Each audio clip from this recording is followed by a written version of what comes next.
The House of Representatives is launching an official investigation into the Trump administration and his Department of Justice's use of subpoenas to surveil Trump's political enemies.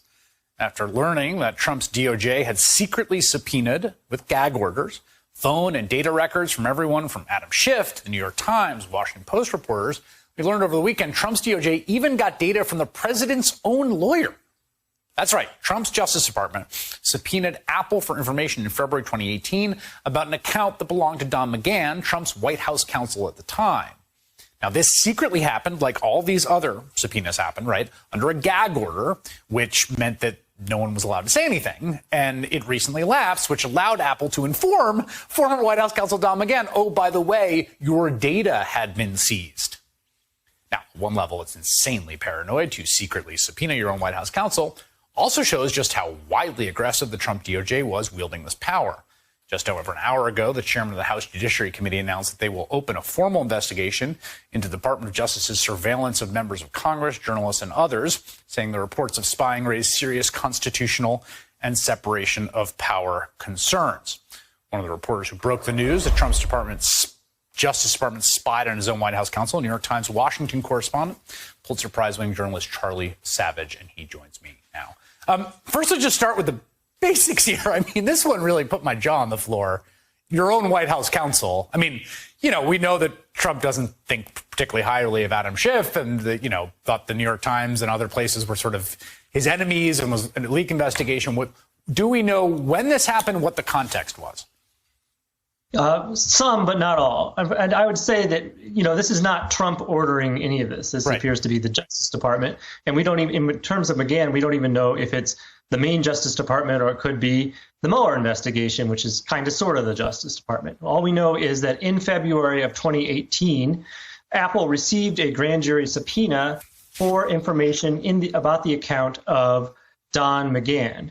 And this appears to be similar to the subpoena that resulted in the collection of that congressional information, which also went over in February of 2018, although they appear to be coincidental rather than connected to each other in terms of which federal district they were coming out of and the date and so forth.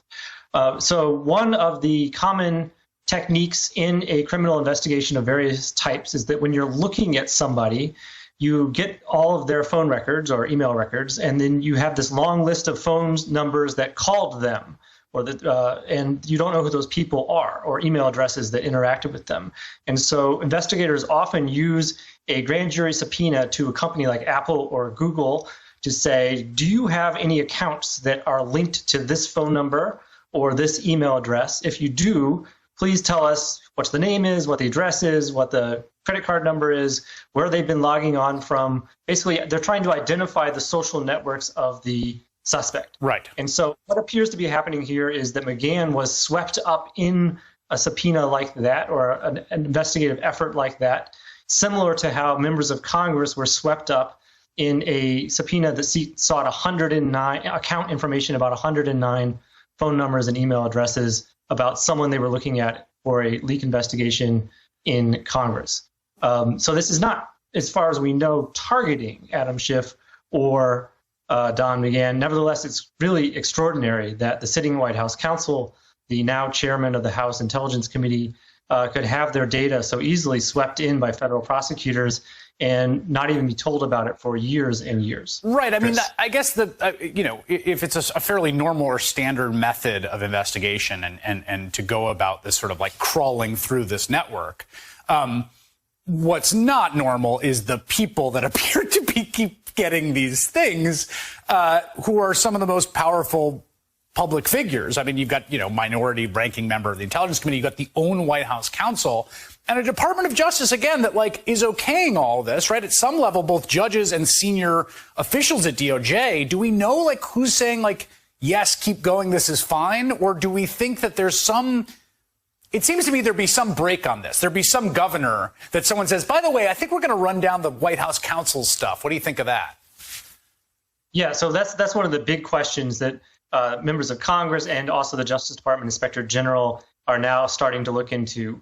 What was the background here? This is extremely broad subpoena, 109 phone numbers and email addresses for apparently surrounding a congressional staffer, you've got to know you're going to be sucking in members of Congress's information if you're going after all those different accounts to find out who they are. Is that a good idea? Was that necessary? Given the political sensitivities of an investigation like that, was this just a sloppy, overly broad thing by a very low-level person, or was this being driven by a more high-level person who was determined to see what they could find? We certainly have reason to believe that they were hoping that Adam Schiff would ultimately fall into the net of that particular leak investigation, even if he was not their official subject at that moment. His aide was. Yeah, this is quoting from the piece you wrote. A leak investigation appeared to have been primarily focused on Michael Bahar, I think that's how you pronounce it, then a staff member on the House Intelligence Committee. People close to Mr. Sessions, Mr. Rosenstein, said the top two Justice Department officials at the time had said they neither knew that prosecutors had sought data about the accounts of lawmakers for that investigation. And then there's now some scrutiny of a senior Justice Department official who's a Trump appointee who has announced that he'll be leaving his post in the sort of wake of these revelations. That's right. So this is John Demers. He is the head of the National Security Division in the Justice Department, which includes the section that oversees leak investigations. And he is a Trump appointee. He's a holdover. He generally has a reputation as a straight shooter, not a partisan sort of Trumpy figure. And the Biden people wanted to keep him on as they came in to take over the Justice Department for continuity reasons, especially in the important area of national security. So he was supposed to leave sometime this summer, and suddenly, abruptly, he's leaving next week, just as senior members of Congress are calling for him to testify about what he knew about these investigations.